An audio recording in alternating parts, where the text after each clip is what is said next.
राम कथा सुरधेनु सम सेवत सब सुखदानी। सत समाज सुर लोक सब को न सुनै अस जानि। सियापति राम जय जय राम, मेरे प्रभु राम जय जय राम।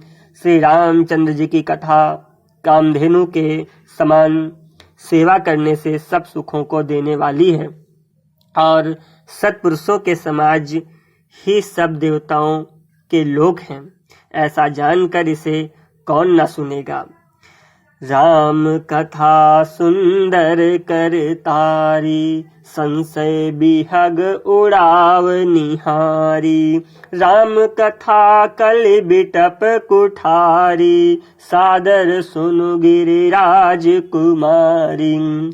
श्री रामचंद्र जी की कथा हाथ की सुंदर ताली है जो संदेह रूपी पक्षियों को उड़ा देती है। फिर राम कथा कलयुग रूपी वृक्षों को काटने के लिए कुल्हाड़ी है। हे गिरिराज कुमारी, तुम इसे आदर पूर्वक सुनो। वेदों ने श्री रामचंद्र जी के सुंदर नाम, गुण, चरित्र, जन्म और कर्म सभी अगणित कहे हैं। जिस प्रकार भगवान श्री रामचंद्र जी अनंत हैं, उसी तरह उनकी कथा, कीर्ति और गुण भी अनंत हैं। तो भी तुम्हारी अत्यंत प्रीति देखकर जैसा कुछ मैंने सुना है और जैसी मेरी बुद्धि है, मैं उसी के अनुसार कहूँगा। हे पार्वती, तुम्हारा प्रश्न स्वाभाविक ही सुंदर है, सुखदायक है और संत सम्मत है और मुझे तो बहुत ही अच्छा लगा है। परंतु हे पार्वती, एक बात मुझे अच्छी नहीं लगी, यद्यपि वह तुमने मोह के वश होकर ही कही है।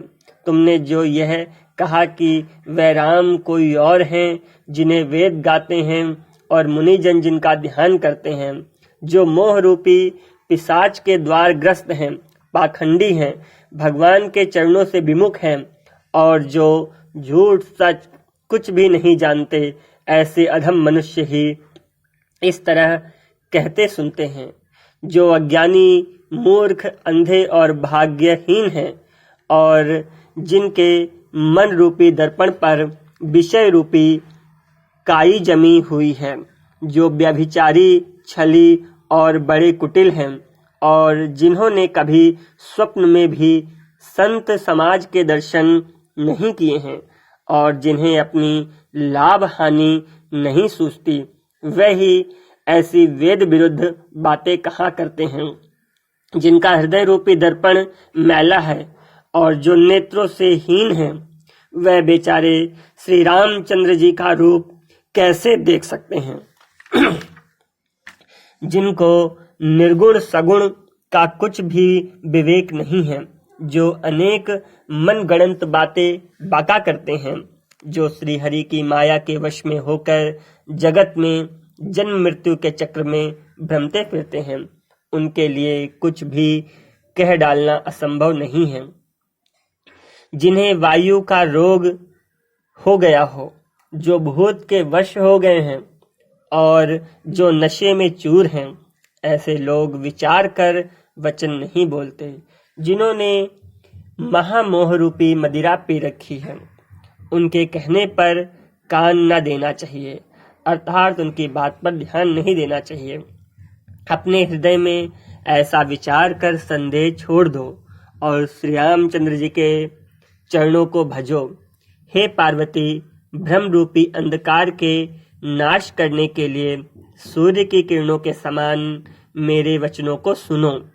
सगुण और निर्गुण कुछ भी भेद नहीं है।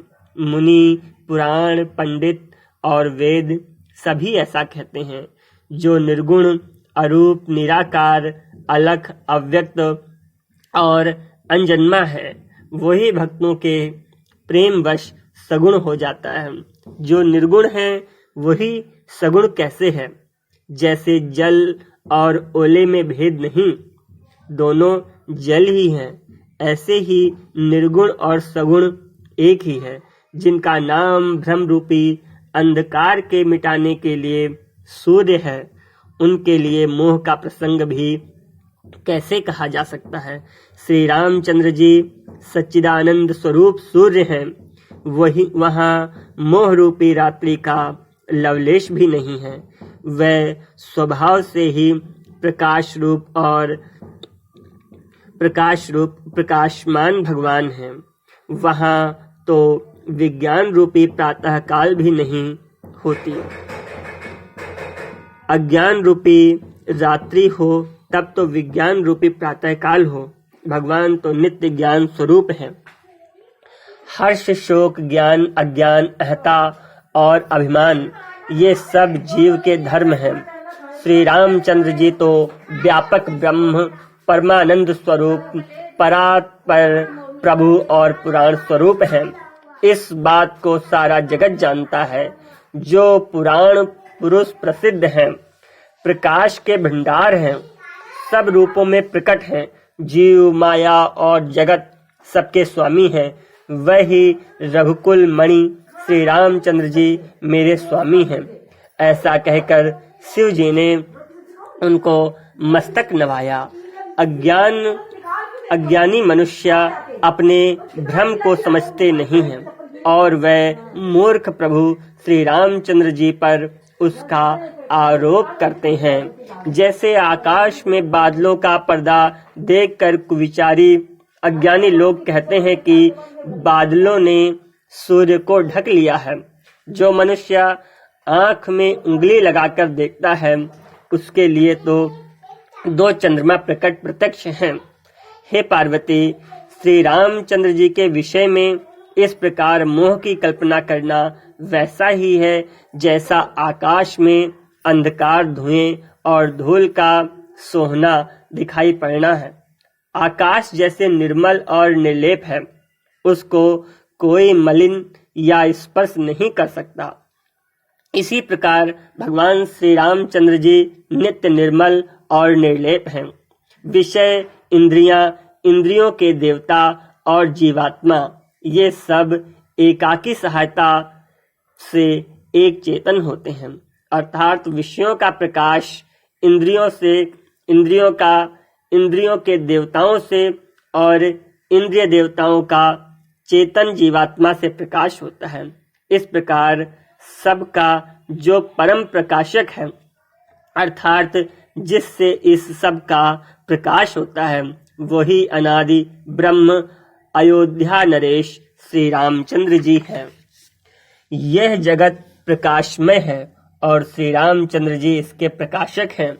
वह माया के स्वामी और ज्ञान तथा गुणों के धाम हैं, जिनकी सत्ता से मोह की सहायता पाकर जड़ माया भी सत्य सी भासित होती है। जैसे सीप में चांदी और सूर्य की किरणों में पानी की बिना हुए भी प्रतीति होती है। यद्यपि यह प्रतीति तीनों कालों में झूठ है, तथापि इस भ्रम को कोई हटा नहीं सकता। इसी तरह यह संसार भगवान के आश्रित रहता है। यद्यपि यह असत्य है तो भी दुख तो देता ही है। जिस तरह स्वप्न में कोई सिर काट ले तो बिना जागे वह दुख दूर नहीं होता। हे पार्वती, जिनकी कृपा से इस प्रकार का भ्रम मिट जाता है, वही कृपालु रघुनाथ जी, जिनका आदि और अंत किसी ने नहीं जान पाया, वेदों ने अपनी बुद्धि से अनुमान करके इस प्रकार नीचे लिखे अनुसार गाया है।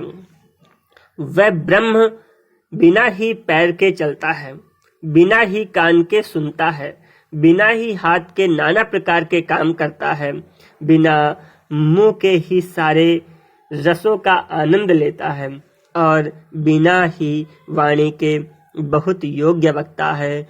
बिनु पद चलई सुनहि बिनु काना, बिनु पद चलई सुनई बिनु काना, कर बिनु करम करई विधि नाना, कर बिनु करम करई विधि नाना, आनन रहित सकल रस भोगी, आनन रहित सकल रस भोगी, बिनु बानी बकता बड़े जोगी, बिनु बानी बकता बड़े जोगी।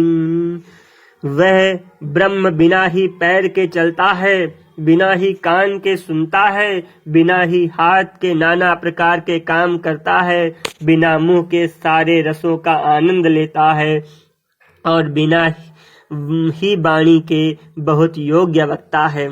वह बिना ही शरीर के स्पर्श करता है, वह बिना ही आंख के देखता है और बिना ही नाक के सब गंधों का ग्रहण करता है, सूंघता है। उस ब्रह्म की करनी सभी प्रकार से ऐसी अलौकिक है कि जिसकी महिमा कही नहीं जा सकती, जिसका वेद और पंडित इस प्रकार वर्णन करते हैं और मुनि जिसका ध्यान धरते हैं, वही दशरथ नंदन भक्तों के हितकारी अयोध्या के स्वामी भगवान श्री रामचंद्र जी हैं। बोलो श्री रामचंद्र भगवान की जय।